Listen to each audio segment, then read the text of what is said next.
seja muito bem-vindo a mais um programa Direitos e Deveres do Cidadão, que ocorre todo sábado às 11 horas da manhã, ao vivo, aqui na Clique TV, o melhor conteúdo UOL. E hoje o tema do nosso programa são crimes digitais, aqueles crimes praticados na internet.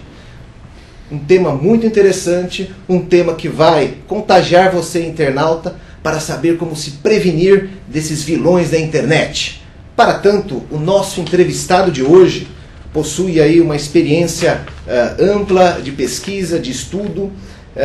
Ele é graduado pela Universidade Paulista, especialista em Direito Tributário pelo IBET, em Direito Penal e Processo Penal pelo Mackenzie, mestrando em Direito Penal pela Pontifícia Universidade Católica, aqui a PUC São Paulo, é secretário-geral adjunto da subseção de Tatuapé, da Ordem dos Advogados do Brasil, e também da OAB Vai à Escola, dessa comissão tão importante que leva informações aí para os estudantes.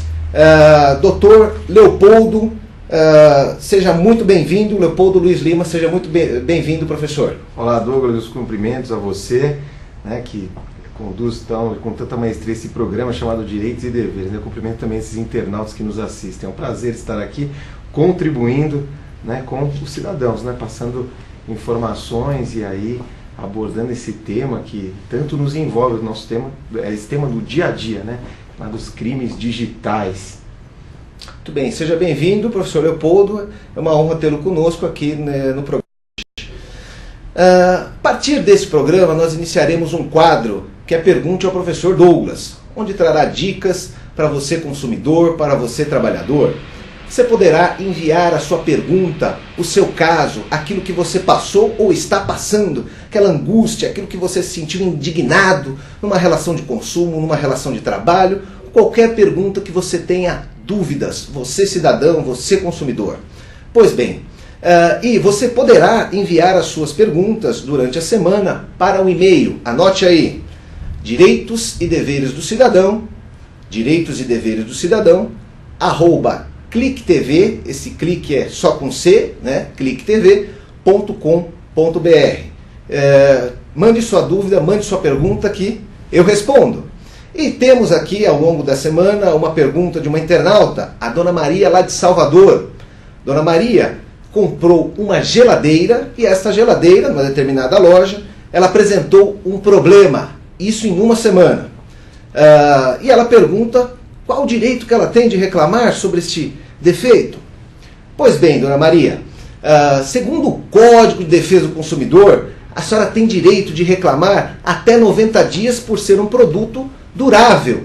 Pois bem, se ele fosse um produto não durável, por exemplo, alimentos, seria até 30 dias. Isso sem prejuízo da garantia que é dada ao fabricante, geralmente nesses casos de 1 até 2 anos. Hoje temos aquela contratação das garantias estendidas, que aí se estende além deste prazo, este prazo que a senhora contratou à parte. Mas a senhora tem 90 dias para reclamar. E o importante saber, tanto reclamar da loja, do fornecedor que vendeu este produto para a senhora, tanto reclamar do fabricante. Este é um direito seu, Dona Maria, como consumidora.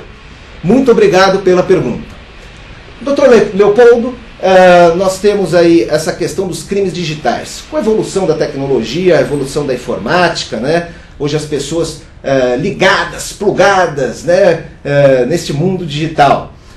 Como que surgiu isso dentro de uma esfera, inclusive, de proteção? Olha só, Douglas, esse chamado direito digital. Esse termo, muitas vezes, ele é empregado em alguns doutrinadores, alguns profissionais da área, muitas vezes discutem, mas por que vamos colocar essa nomenclatura, direito digital, tal? Alguns profissionais dizem assim, não, mas não vamos chamar de direito ainda, até porque nós não temos uma legislação específica. Mas esse chamado direito digital, ele surge lá atrás, né? Essa questão da tecnologia, ela vem paulatinamente ingressando na nossa esfera de convívio social.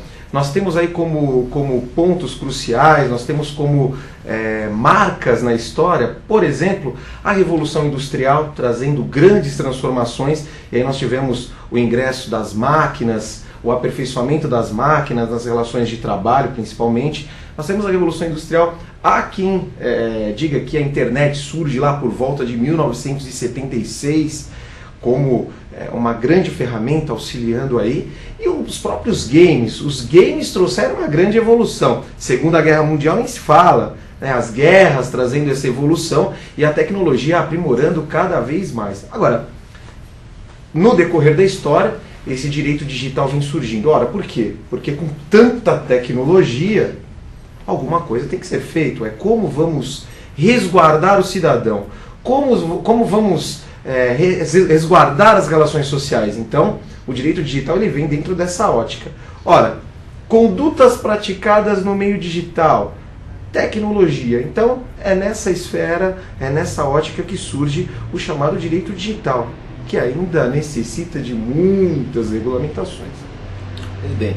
E a eficiência desse processo digital atual, hoje temos também a questão de certificação, temos aquela questão de segurança dentro da internet. Nossa, certificação nem se fala. Inclusive agora acho que a própria Ordem dos Advogados vem implantando lá, a Comissão de Ciência e Tecnologia vem implantando nas subseções de todo o Estado aquela chamada certificação digital. Ou seja, o profissional já vai lá e através de um cartão ele ingressa, e não só dentro do mercado do operador do direito, mas em geral agora a certificação digital, os cartões, enfim, tudo isso está sendo... aliás, a tecnologia ela surge e toda essa realidade vem de uma forma muito abrupta, né? Pegou o cidadão assim, a tecnologia ela ingressa de uma forma tão rápida que o que acho que nós falamos que ontem era assim, alguns segundos era assim. Acredito que, por exemplo, poderíamos abordar aqui de repente algum tópico, algum tema que daqui a alguns segundos já mudou. Então é muito difícil, né, nós conseguirmos conciliar essas alterações, essa tecnologia toda com a normatização, com uma lei, né, uma lei que possa acompanhar tamanha evolução. Né?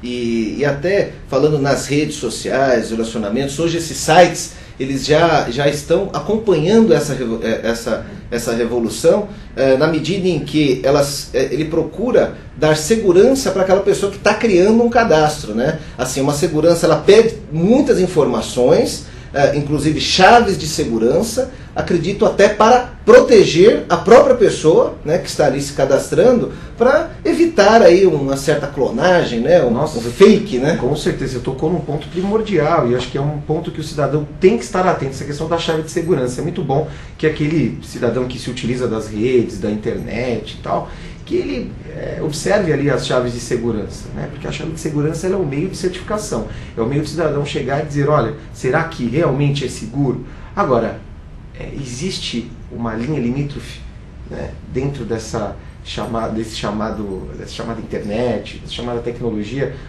uma linha limítrofe que ali até quanto, né, você pode ultrapassar, né? Aí trazendo essa linha em vários aspectos, eu digo, né? Até que ponto você pode ultrapassar que você não possa invadir, por exemplo, a vida privada de um cidadão, né? Os direitos da intimidade, da vida privada. E aí existe uma linha tênue ainda nessa chamada tecnologia, né? Um cuidado muito grande que o cidadão tem que ter quando se utiliza dessas ferramentas na internet. Essa chave de segurança é muito importante e ela tem que ser visualizada por aqueles que se utilizam desse meio de comunicação. Quem sabe seria até uma questão de eles acompanharem esse processo digital que falamos anteriormente, né? Que na realidade ele vem trazer segurança para o próprio usuário e passar credibilidade na informação. Para o nosso internauta saber, hoje esse certificado digital é como se fosse um documento assinado e reconhecido firma. Uma linguagem muito simples, você hoje tem aí a sua assinatura eletrônica, né? Que na realidade ele busca passar a credibilidade e a fé, a boa fé daquela pessoa que está assinando aquele documento, que é um documento que passa a não ser um documento apócrifo ou sem assinatura, mas ele tem uma numeração que, ainda que não esteja assinado, ele tem uma numeração que garante a validade do documento. Realmente, muitas vezes aquele documento, por exemplo, uma petição hoje que ingressa no tribunal, né? Essa petição ingressa... Ora, quem garante que aquela assinatura ela foi realizada, por exemplo, por aquele que postulou ali. Agora já a assinatura digital, até que para muitos, não só a assinatura digital, mas por exemplo a certificação, enfim, para muitos dizem o seguinte: mas isso é muito novo, eu não concordo, né? Até que ponto eu tenho garantias? Mas quando você encaminha um documento digital reconhecido, ele já certifica se aquele realmente é o indivíduo que está ingressando com aquele documento, porque os dados são todos criptografados ali. Então ele tem valia e tem segurança na rede. Porém, temos aí outros pontos dentro dessa chamada tecnologia que ainda trazem muita insegurança para todos nós. E aí vem o que fazer, professor Leopoldo, para garantir um processo digital mais seguro? Bom, podemos abordar aí dentro de vários aspectos, né, para garantir mais seguro. Primeiramente, questão de prova.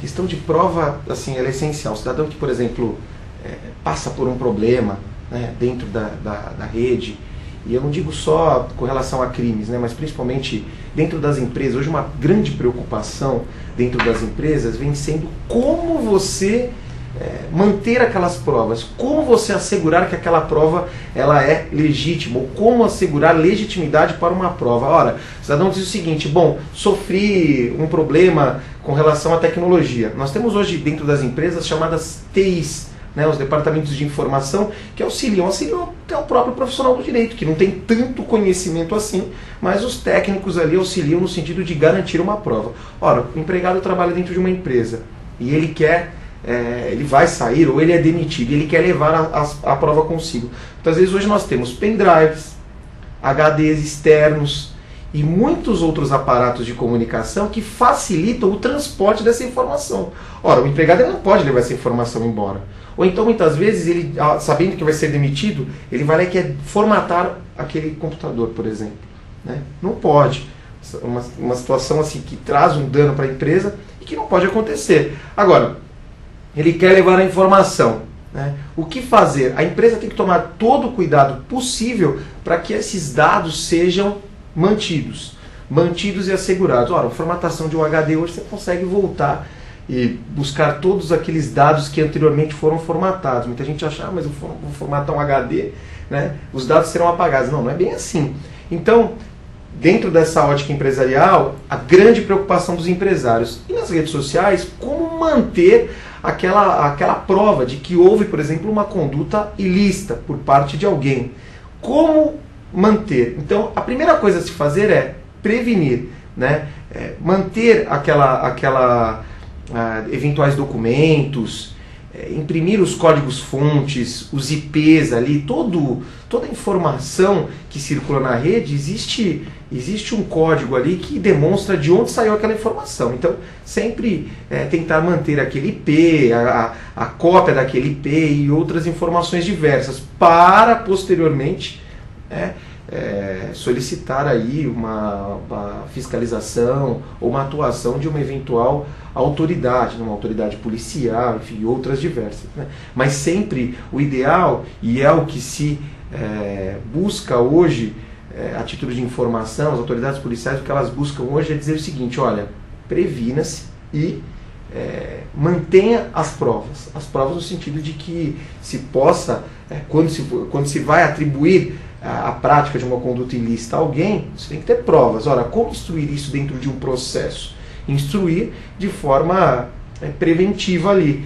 O cidadão ele tem que trazer essas cópias, enfim, os dados, as informações, de forma a transparecer ao Poder Judiciário e dizer: olha, realmente a conduta ocorreu. O que ocorre é que muitos cidadãos chegam, procuram a polícia e dizem o seguinte: olha, eu fui vítima de um crime. De um crime virtual e coisa do tipo.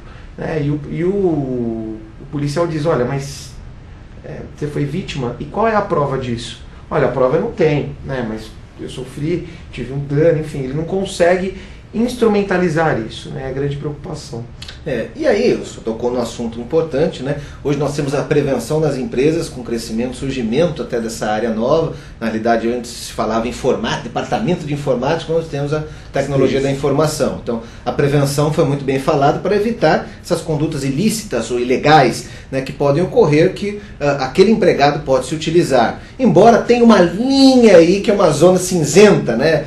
Que eu vejo assim, onde se mistura a propriedade intelectual da empresa, mas ao mesmo passo os limites do empregado em até produzir uma prova para si de algo que está sofrendo, né? E até a vida privada dele, sabe? Essa questão de monitorar o e-mail dele. Muitas vezes ali, outro dia comentaram comigo a situação, por exemplo, daquele empregado que está ali desesperado no departamento porque um ente querido faleceu e ele precisa realizar uma transferência bancária. Ora, mas os e-mails dele todos são monitorados ali pela empresa. Quer dizer, ele vai digitar a senha ali no computador e o empregador ele tem todas essas informações monitoradas. Os e-mails são monitorados. Então, até que ponto se pode ingressar na vida privada de alguém, nos direitos ali elencados na Constituição, né, os princípios elencados na Constituição, que se irradiam por todo o nosso sistema. E aí, até que ponto esse empregador ele pode ingressar na esfera privada do cidadão? Então tem que ter muito cuidado. Cuidado por parte do empregador, cuidado por parte do empregado. Sem dúvida. Agora, então, ponderando isso, né, tem que existir aí, eu acho que uma palavra, né, que eu gosto de falar muito, que é o bom senso nesta relação. Né? Essa relação de trabalho, entendo uma relação muito de confiança, é uma relação que tanto o empregado e o empregador têm um bom senso. O empregado, para não cometer abusos, né, que isso já é hoje passível, né, entrar em sites pornográficos com a máquina da empresa, né, é um exemplo típico aí, que é comum, inclusive na justiça. O empregado pode até sofrer uma demissão por justa causa, né, por cometer esta falta grave, como também do empregador em não violar essa intimidade do empregado. Você bateu num ponto perfeito. Eu me lembro daquelas lições lá do Miguel Reale, que ele falava daquela tridimensionalização do direito. Eu não quero falar aqui de forma jurídica, não, mas ele falava que, dentro das suas lições lá, você percebe que o indivíduo sozinho, ele, né, quem é o indivíduo sozinho, né? O que ele produz ali de relação jurídica apta a, por exemplo, ensejar alguma coisa? Nas redes sociais, o indivíduo não está sozinho. O empregado, quando ele está ali sendo monitorado, existe essa relação jurídica na empresa, ele não está sozinho. Então, dentro desse aspecto, sempre existe uma relação. E aí, o que acontece dentro dessas relações? Qual é a grande preocupação? É a ética. Ética dentro das empresas, nas relações comerciais, ética no cidadão, nas redes sociais. E uma grande preocupação hoje é a postura do cidadão perante a todo esse meio tecnológico. O cidadão hoje abre lá o seu Facebook e começa a postar inúmeras fotos lá. A grande preocupação hoje dos empregadores é qual a postura, por exemplo, do meu gerente, do chefe do meu departamento, daquele empregado que se utiliza ali das redes sociais e posta uma série de informações. Até que ponto é ferido ali, ou até que ponto é colocado em xeque a credibilidade daquele funcionário. Claro que ele tem direito a postar o que ele quer, mas existe uma grande preocupação. E a ética? Ética nas redes sociais, na internet, nas relações comerciais. A ética, na verdade, ela é um instrumento de equilíbrio, ela é sim um instrumento de equacionamento de valores, né? A ética que permeia todas essas nossas relações. Então acho que a ética ela é um ponto importante dentro do direito digital. Ética em todos os sentidos, né? Eu acho que é a partir daí que nós conseguimos, eu acho que trazer uma reflexão, seja sob o ponto de vista educacional, olha, vamos educar melhor o cidadão, vamos trazer aí um caráter preventivo. Para que criar leis, né? O que se discute, né? Vai criar mais leis? Vamos prevenir. Acho que a ética ela vem aí como um instrumento balizador nesse aspecto. Muito bom. Professor Leopoldo, a pessoa que se expõe, ela se expõe mais nas redes sociais, nessas mídias, dentro desse amparo aí do direito digital, ela está mais sujeita a ser vítima de crimes digitais? Olha, todos nós estamos sujeitos a ser vítimas. Acho que o grande problema hoje nas redes digitais, se assim poderia me referir, redes digitais, na internet, enfim, no uso de toda essa tecnologia, porque são tantas informações, então todos nós podemos ser vítimas de algum chamado cybercriminoso, de um criminoso virtual. Aliás, eles usam diversos termos técnicos, phishing, cracker, o hacker, enfim, né? São vários sujeitos ativos de um eventual crime e que todos nós estamos sujeitos. Temos que tomar muito cuidado. E principalmente, aí eu digo a você papai, a você mamãe aí que que tem o seu filho que se utiliza das redes. Aliás, eu sou do tempo do MS-DOS, não sei o senhor, viu, professor? Mas eu sou daquele tempo que o computador era bem... na verdade, o uso do computador, pelo menos para mim, chegou muito mais tarde. Hoje os jovens já têm o computador ali a seu dispor logo enquanto criança. Você chega no elevador de um shopping hoje, ou até mesmo numa entrevista, né? O pai traz o filho, o pai vem para a entrevista, o filho já tem ali no seu iPhone todas as informações... as informações ali, aliás, a comunicação como grande aliada, né? Os meios de comunicação como grandes aliados. Mas essa informação já vem ali na palma da mão da criança. Então o pai e a mãe têm que tomar muito cuidado com essas crianças que se utilizam de internet, desses meios digitais todos. Na própria escola tem que supervisionar mesmo as escolas, porque a criança muitas vezes se utiliza daquele meio, não tem uma grande inocência com relação a isso, e para nós é difícil, quanto mais para uma criança, para os menores. Então os pais têm que supervisionar, e aí eu acho que o papel do Estado é fenomenal, né, o Estado tem que ter um papel fundamental e fenomenal no sentido de buscar implementar políticas que tragam um caráter preventivo, um caráter de informação, de educação, educar essas crianças para a utilização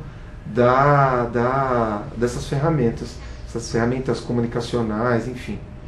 E como que a legislação hoje, professor Leopoldo, vem tratando esses crimes digitais aí? Olha, o que acontece? Nós temos hoje, um projeto de lei que está em andamento, projeto de lei que visa punir de forma muito mais intensa e de uma forma muito mais específica condutas ilícitas praticadas nos meios de comunicação, seja através de sites, enfim, invasão de sites e tal. Agora, o que está acontecendo? Nós não temos uma lei específica que trata sobre esses chamados crimes praticados nos meios digitais. Então, o que acontece? Hoje, se, por exemplo, uma conduta é praticada na internet, né? Por exemplo, um indivíduo que ingressa, nós tivemos até neste ano de 2011, agora estamos caminhando para o final de 2011, nós tivemos invasão de diversos sites, inclusive da subprefeitura de Itacoaxetuba, se eu não me engano, e outros sites, inclusive acho que do próprio BOP, parece que entraram, o hacker ele entra dentro do site, coloca uma mensagem e sai, né? Existe aquele indivíduo que ele ingressa dentro daquele site e ele danifica, comete um crime, e aquele que entra, e aí eu acho que ele comete um crime da mesma forma, porque ele invade uma esfera privada ali, mas ele ingressa lá dentro e deixa uma mensagem. O que acontece? Essas condutas, elas são realizadas, elas são punidas como? Através do Código Penal. Então nós temos a aplicação de uma forma subsidiária das legislações que nós temos à disposição do cidadão. Então você tem lá o Código de Processo Penal, o Código Penal e outros, que já que tratamos de crimes, então nós temos essas legislações, nós temos as legislações mais específicas que tratam da defesa dos menores, enfim. Agora, todas essas legislações atuando por quê? Porque nós não temos uma lei específica. Ah, mas se discute. Vamos criar mais e mais leis? Ora, será que o nosso Código Penal, por exemplo, ele já não é suficiente para tutelar, para coibir essas condutas? Ora, o nosso Código Penal é de 1940, não quero criticar nosso código, mas o nosso código é de 1940 e nós temos aí diversos chamados bens jurídicos em flagrante exposição. Então, é nessa linha que a legislação atua. Então, por exemplo, ocorre um crime, né? Esse crime ele é virtual? Nós não temos uma legislação específica para tutelar, né? E dentro desse projeto de lei, nós temos uma punição mais intensa, mas objeto de críticas. Objeto de críticas porque, apesar do bom intento do projeto, da punição de uma forma mais intensa, a preocupação qual que é? Ora, será que mesmo assim nós não vamos ter, por exemplo, uma grande exposição, ou de repente uma punição de alguém que muitas vezes, não praticou aquele ilícito de uma forma mais específica, mas de repente está ali como mero coadjuvante, enfim. Como especificar determinadas situações praticadas nesse meio tecnológico? E, para quem achava que os crimes não ocorreriam na internet, hoje eles são uma realidade. Agora, uma realidade que não tem fronteiras. Os crimes praticados hoje no Brasil, Eles são praticados no Brasil, mas eles correm o mundo, não é verdade? Através hoje de uma conduta ilícita, o cidadão vai lá e transfere, por exemplo, um valor que está disponível num outro país para uma conta no Brasil, ou vice-versa. Então, é toda essa complexidade que envolve o Instituto, que envolve o tema. Uma complexidade que nos traz ainda um repensar, uma reflexão por parte do legislador, por parte do cidadão, por parte daquele que... por parte dos nossos representantes. Mas é uma grande preocupação. E claro, o projeto de lei ele vem em boa hora. Por quê? Ora, vai ser aprovado, não vai ser aprovado? Mas traz uma reflexão, tem um intuito positivo. Muito bem. E você, internauta, você entende que temos que ter uma legislação mais específica para regular esses crimes digitais, esses crimes cometidos no ambiente digital? Mande sua pergunta, participe. Basta aí clicar ao vivo, você que está nos assistindo agora, mandando sua dúvida, sugestão, sua pergunta no Participe ao Vivo, ou durante a semana você poderá estar fazendo aí a pergunta através do nosso e-mail, que é direitos e deveres do cidadão, @clicktv.com.br. E ainda no programa de hoje você saberá como se prevenir desses crimes virtuais, dessas condutas aí praticadas dentro do ambiente virtual e que violam aí, de certa forma, o direito de você, cidadão, de você, internauta. Vamos a um rápido comercial.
Programa de hoje, Direitos e Deveres do Cidadão, estamos abordando aí os crimes digitais, os crimes ocorridos no ambiente digital.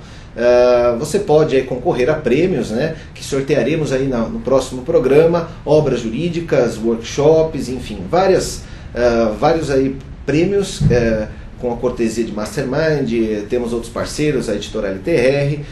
Basta você enviar a sua pergunta, enviar seu comentário, inclusive durante a semana, você receberá a pauta com antecedência e já poderá fazer alguma pergunta referente a pauta do programa, Pois bem, falando aqui em crimes digitais, o senhor Leopoldo Vamos dar alguns exemplos aqui práticos, né, do fato que ocorre, né, desse crime, desse ilícito e até uma forma de prevenção.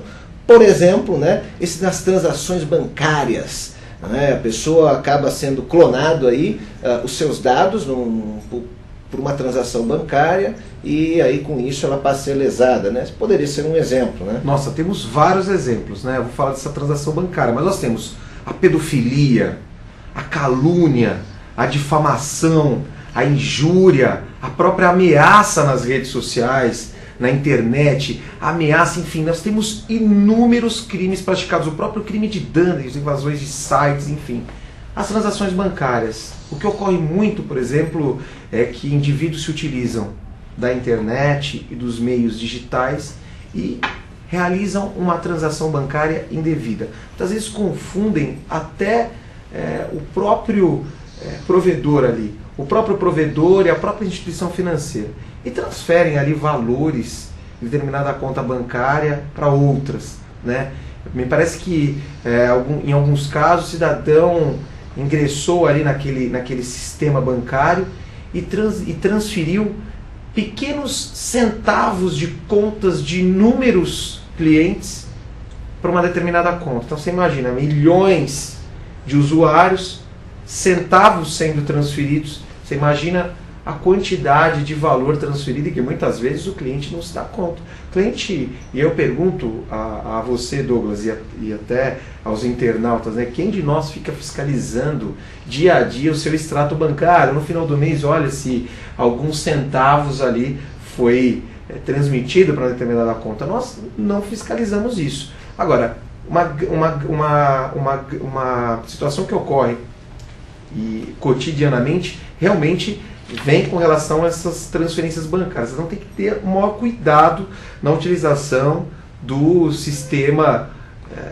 online ali junto aos bancos e instituições financeiras. Pensando no aspecto jurídico, tem uma teoria, ela foi criada lá por Roxin, que é aquela chamada imputação objetiva, se atribuir culpa a alguém, né, dentro de alguns critérios a serem estabelecidos. No direito digital, por exemplo, a imputação objetiva ela pode ser, de certa forma, ela pode incidir nessas relações para que o julgador veja, olha, como que ocorreu a culpa? Né? A culpa, por exemplo, daquele que se utiliza da instituição financeira ali até para movimentar as suas contas. Né? Até que ponto ele se autocolocou em risco ali? Como foi realizada essa atividade, essa transferência? O cidadão hoje se utiliza de um iPad, né? O indivíduo usa o iPad, é cliente da instituição financeira, e perde o iPad, ou se não perdeu, né, ele é furtado, por exemplo. E aquele autor dessa conduta ilícita, abrindo o iPad, vai até a conta bancária ali, que já está plenamente, previamente configurada, e ingressando ali realiza uma transferência ou para uma conta bancária de sua autoria. Acredito que não, né? Acredito que o malfeitor ali, o bandido, não vai transferir o valor para a conta dele, mas transfere, por exemplo, uma conta de terceiros. Então, assim, até que ponto? Tudo bem, claro, tivemos uma conduta ilícita, sim, mas até que ponto aquele cliente ali, ele teve ali, né? Ele teve uma exposição dentro daquela conta criminosa. De outro lado, nós temos o cliente, na verdade, ele não se autocolocou, ele não participou de forma alguma, mas ele tem violado o seu sistema, enfim, a sua conta teve uma transferência. Primeira coisa, né? Imprime o extrato e outros documentos que comprovam que realmente aquela transferência foi realizada. Né? Outra coisa é isso para instrumentalizar, para instruir eventual processo que ele tenha que ingressar. Uma outra coisa, tomar cuidado é quando se utiliza do site da instituição financeira. As instituições financeiras, elas já têm, sabemos que as instituições financeiras trabalham com aqueles chamados contratos de adesão. E a instituição financeira, quando ela cede a senha e ela cede outros aparatos para o cliente, ela já informa, ela fala, olha, cuidado porque se você recebe um e-mail e aquele e-mail ele vem com o nome da instituição financeira, a instituição financeira ela não envia e-mail, mas o cidadão muitas vezes ele cai nas armadilhas de um eventual malfeitor. E aí ele, através daquele e-mail, ele cede dados para aquele hacker que vai se utilizar, muitas vezes ele informa até nome, ID e senha ali naquele e-mail, e o hacker utiliza daquela informação e acessa a conta bancária do cliente. Então, assim, dentro dessa ótica, existe essa linha limítrofe entre a questão da exposição, né, da própria autocolocação daquela vítima naquele risco. Nós temos a questão do risco nessas relações e nós temos, por exemplo, o comprometimento da instituição financeira para que não tenham violados os dados dos clientes, claro. Então, assim, mas ocorreu uma situação dessa, faça a prevenção ali, né? Prevenção no sentido para instrumentalizar isso, tira a cópia e procura uma delegacia mais próxima. Nós temos órgãos hoje da Polícia Federal que cuidam órgãos especializados que cuidam dessas denúncias. O cidadão ele pode procurar o Ministério Público, mas de preferência que ele procure a delegacia mais próxima.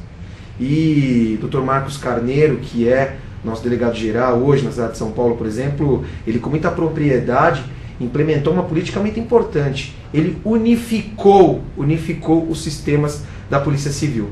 Antigamente, chegávamos no distrito policial e dizia o seguinte: eu não quero fazer um BO. Né? E o delegado de polícia falava assim: o senhor mora onde?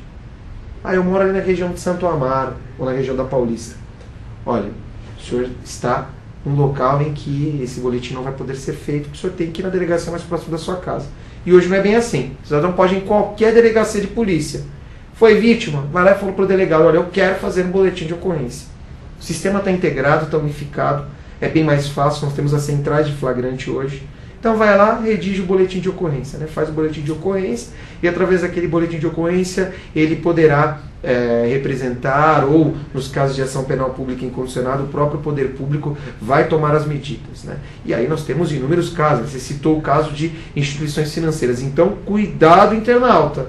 Cuidado e previna-se. Cuidado para acessar a conta bancária. Cuidado porque, em que pese a grande preocupação da instituição financeira, vem aí a sua parcela de responsabilidade. Saber que, na hora que ingressa ali na conta bancária, ou que se utiliza dos e-mails, tem que tomar cuidado, porque aquele e-mail pode eventualmente ser de um malfeitor. Ou um vírus.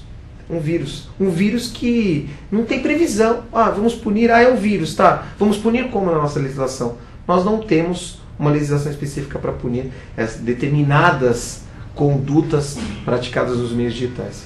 Por exemplo, você não pode estar abrindo aquele, né, que é comum, aqueles arquivos lá, a pessoa até põe um nome, né, Banco X, né? E aí abre o seu arquivo, sua conta, não sei o que. Geralmente lá eu acho que é o .exe, né, que são arquivos que vêm roubar suas informações. Autoexecutáveis, né? autoexecutáveis. Às vezes manda até um arquivo de Word, ou vai falar assim: olha, segue o texto, ou segue modelo de contrato da instituição financeira para sua apreciação, para eventual financiamento, para eventual compra de casa própria.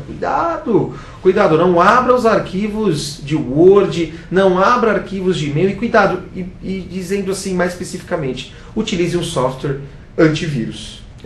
Isso é muito importante. Certificado, nada de coisa pirata. E um bom provedor, né? Um bom provedor que tenha credibilidade, segurança, como o próprio provedor do UOL, né? Que garante o quê? Você, além de poder monitorar, né? Como a gente tinha falado aqui dos filhos, né, dos pais com os filhos, e aí a gente vai entrar aí num próximo assunto bem polêmico, que é a questão da pedofilia, mas você também terá credibilidade de um site que ele próprio oferece um antivírus, ou ele tem um antivírus dentro do seu sistema que vai proteger você, internauta. Agora, o UOL é fantástico. Acho que há anos eu já tenho o e-mail do UOL e realmente é fantástico. Fantástico. Então, esses arquivos, né? Outra coisa é a exposição, a questão de você, embora não seja no crime digital, mas ele pode ser praticado no crime digital e você não sabe onde está o criminoso. Mas deixar seu extrato bancário ali numa agência, quando você imprime num papel, ou até na tela do computador, salvo na tela do computador da empresa, por exemplo, que você trabalha, de repente esse computador pode ser compartilhado com outras pessoas, né? Você tem que tomar sua cautela, né? Certa vez eu cheguei a ver numa instituição bancária, Leopoldo, um motoqueiro foi num sábado, e ele estava com uma mochilinha. E assim, eu achei estranho a conduta dele. Ele começou a pegar todos os lixos dos caixas eletrônicos e colocar numa mochila. A partir do momento que ele colocou numa mochila ali, eu já vi uma atitude suspeita, olhei, e aí ele já estava saindo, inclusive com um capacete rosa, né, eu acho que para não chamar a atenção, enfim.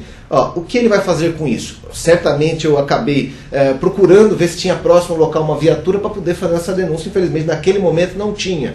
Mas eu comecei o quê? A prestar mais atenção nisso e informar as pessoas que, olha, não deixe na instituição bancária lixo, papel. Aliás, nem na sua casa, né? Então, além deste ambiente físico, ele pode se utilizar disso para fazer uma clonagem, entrar pela internet, porque ele não vai hoje lá no caixa do banco, olha, sou fulano de tal e, né, com uma falsidade ideológica se passando pela pessoa. Mas sim, ele vai praticar num ambiente seguro, né? Ele vai praticar lá em outro estado, sei lá, quiçá até em outro país. Sabe, né? Que eu falava questão de outros países, eu falava com uma advogada americana outro dia, e ela me disse que o seguinte, que no Brasil a cultura é um pouquinho diferente.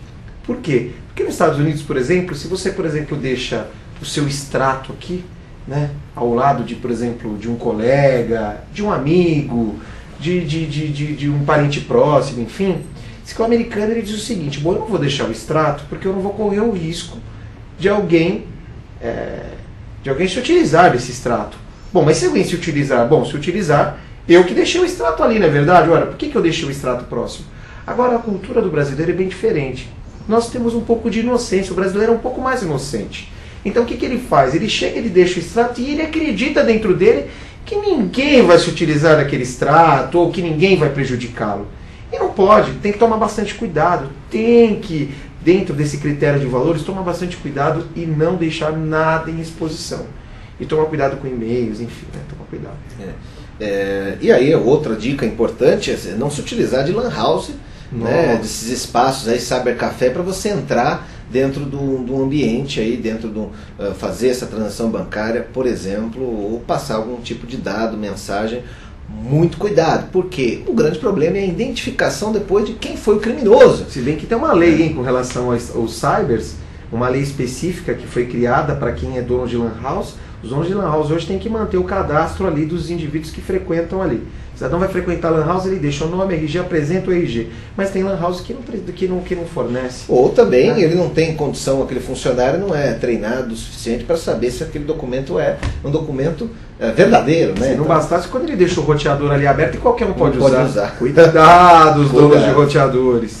Exatamente. Agora, professor Leopoldo, essa questão da pedofilia, hein, dentro da internet, nós temos aí uma legislação que vai amparar isso? Olha, o que acontece? A pedofilia em si, nós temos hoje, né, o Estatuto da Criança e Adolescente, outras leis que trazem aí que buscam implementar um resguardo a essas vítimas que sofrem esses problemas. Existe uma grande quantidade de crimes de pedofilia realizados na internet. Eu acho que dentro dessa esfera, e aí eu tenho uma opinião pessoal, não adianta criar lei, não adianta. Eu acho que aí o critério é educativo mesmo. E aí eu acho que tem que chegar lá dentro da esfera de proteção, e temos que chegar até os pais dessas vítimas e dizer, olha, toma cuidado, né? Supervisione o que seu filho faz na rede social e na internet, né? Na internet como um todo. Tem muitos crimes de pedofilia, inclusive existem alguns departamentos que cuidam do monitoramento desses crimes ocorridos na internet e dessas questões de pedofilia.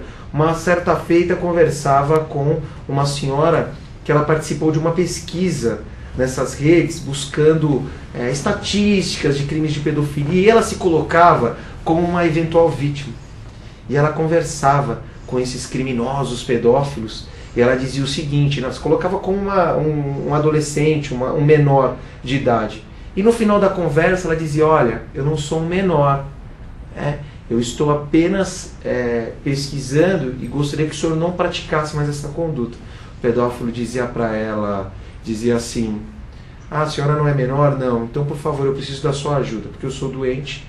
Então assim, complicadíssima essa questão, delicada, né? Essa questão da pedofilia, que eu acho um absurdo. Nós temos que punir mesmo esses pedófilos que se utilizam de rede social, buscando aí afetar essas crianças, né? E acabam destruindo o futuro dessas crianças, esses menores, que têm uma expectativa de um sonho, destrói o sonho de muita gente. E aí os pais têm um papel primordial nessa atuação, fiscalizar essas crianças, né? Agora, a lei está aí, né? Praticou pedofilia na internet, vai ser punido, o Código Penal está aí, né? O ECA está aí para proteger esses menores. Praticou a conduta, vai ser punido. E assim, o que eu vejo é o que falta, né? Bom, a gente falou já um exemplo de um crime, como se prevenir, mas que falta principalmente aí nessa roubagem aí de informações, de dados, né? Entendo eu que falta um canal de denúncia mais objetivo, não somente da polícia, que nós temos no site da Polícia Federal, mas também do órgão de proteção do consumidor, porque muitas vezes a gente tem a questão da compra da internet, e a compra da internet está crescendo bastante. Eu entendo que deveria ter um canal bem objetivo, rápido, que a pessoa possa resolver isso e logo tirar esse sai do ar, tanto como a instituição bancária, né? Você liga, não, qualquer problema, emergência, seu cartão foi roubado, clonado, que pode ser eventual uma vítima depois de um crime frenético, você vai ter aqueles dados do cliente. Mas sim ter um telefone mais rápido, direto, que vá logo, olha, bloqueia tudo e menos burocrático, né? Que possa o internauta fazer essa denúncia. Na compra da internet, é interessante que temos visto cada vez mais pessoas sendo lesadas por sites, né? Recentemente na semana, questão de compras coletivas, onde a empresa forneceu dados totalmente errados para essa empresa de compra coletiva, que na realidade vai ter que assumir. Né? Vai ter que assumir porque, de certa forma, o Código de Defesa do Consumidor garante essa proteção. Quem está fornecendo a informação, que está divulgando, ela é tão responsável quanto a pessoa que colocou esta promoção no ar. Né? Então fique ligado você. Compre com um site com segurança, né, professor Leopoldo? Temos aí várias páginas na internet já que você pode estar denunciando. Pesquise antes se essa empresa, de fato, ela é uma empresa idônea. Se é uma empresa idônea, se é uma empresa certificada. Você tocou naquele ponto assim, responsabilização da pessoa jurídica. Ora, o que é a pessoa jurídica? É um ente abstrato. Agora, quem está por trás dela? Quem são aqueles sócios? Muitas vezes o cidadão vai lá, abre uma empresa e essa empresa ela é, entre aspas, fictícia. Ah, tem CNPJ, né? Mas como foi aberta aquela empresa? E essa empresa acaba realizando operações via internet e o cidadão muitas vezes acredita que por ser uma empresa... Então assim, cuidado, comprar de empresas credenciadas, certificadas e mais do que isso, tomar muito cuidado, olhar lá a chavinha, a certificação, quando comprar, imprime a página ali, imprime o código-fonte, compre com cuidado. Eu particularmente, eu acho fenomenal a tecnologia, eu sou a favor, eu acho que dentro de critérios psicológicos a tecnologia ela vem aí para auxiliar, ela é amiga do cidadão, a tecnologia vem para isso, mas eu tenho um maior cuidado para comprar pela internet. Gosto de comprar de empresas, por exemplo, Saraiva, gosto de comprar meus livros, nós sabemos que são empresas credenciadas e outros, né? Eu acho que a própria UOL realiza essas atividades e outras que nós já conhecemos. Agora, empresas que não são certificadas, procura saber se realmente alguém já comprou nessa empresa, se existe essa credibilidade no mercado. Temos que tomar muito cuidado. E se o preço está muito barato, desconfie. E ficamos de mãos atadas, né? Aquela promoção lá, né? Se o produto custa aí, um iPad aí R$1.500, por exemplo. Pô, aí você vê lá, iPad por R$299, compre agora, só são 30 peças, os 30 primeiros aqui, 30 peças e tal, faça. Aí você vai naquela ambição de você conseguir até uma vantagem, né? Não que ela não seja legal, mas espera aí, né? Ela está aí muito aquém do que o valor do produto, então desconfie. Bom, recebemos hoje aqui a presença do professor Leopoldo, né, no qual já rendo minhas homenagens, agradeço aí por abrilhantar nosso programa, já fica o convite aí para estar em outros programas aí, abrilhantando o programa Direitos e Deveres do Cidadão, e o doutor Leopoldo quer deixar um e-mail de contato? Eu queria agradecer primeiro o convite formulado, eu queria destacar o grande papel, importante papel que um programa como esse, de Direitos e Deveres do Cidadão, traz a toda essa comunidade, a todos os cidadãos, você, Douglas, como apresentador desse programa, cumprindo esse papel e sendo uma excelente ferramenta na busca de implementarmos melhores condições dentro desse meio digital, passando informação, comunicação com ética, com transparência. Queria agradecer e parabenizar por esse programa magnífico aqui que ajuda nós, cidadãos, né, desse país aí tão belo, né? Mais lindo que existe aí dentro dessa realidade digital aí, Brasil sem fronteiras. Muito obrigado, professor Leopoldo, por estar conosco aqui, contribuindo, dando a sua parcela aí, dentro aí desses crimes digitais, informando o nosso internauta aí, a pessoa que nos assiste aí nos nossos programas. Quero agradecer também aqui e mandar um forte abraço, né, aos alunos da IEFAP, né, que é conveniado com a Faculdade Integrada de Patos, onde eu ministrei um curso aí sobre medicina do trabalho no último final de semana, isso em Cascavel, lá no Paraná. Então, deixar um forte abraço aí pro André, para a Claires, para o Carlos, para o Estevão, para o Graciano, para a Maria Cláudia, para o Marlon, para o Marcelo, para o Rafael, para o Rafaton, para o Ronaldo, a Fabíola, diretora do EFAP, a Ruth, a Patrícia, o Marcos, que me receberam muito bem, e a todos da família também me receberam muito bem, e ao coordenador do curso, o professor Edson. Um forte abraço para você, internauta. Na semana que vem responderemos as perguntas, inclusive aquelas do nosso quadro Pergunte ao Professor Douglas. Fique conosco, programa Clique TV, todo sábado às 11 horas da manhã, ao vivo, aqui na Clique TV. Vem!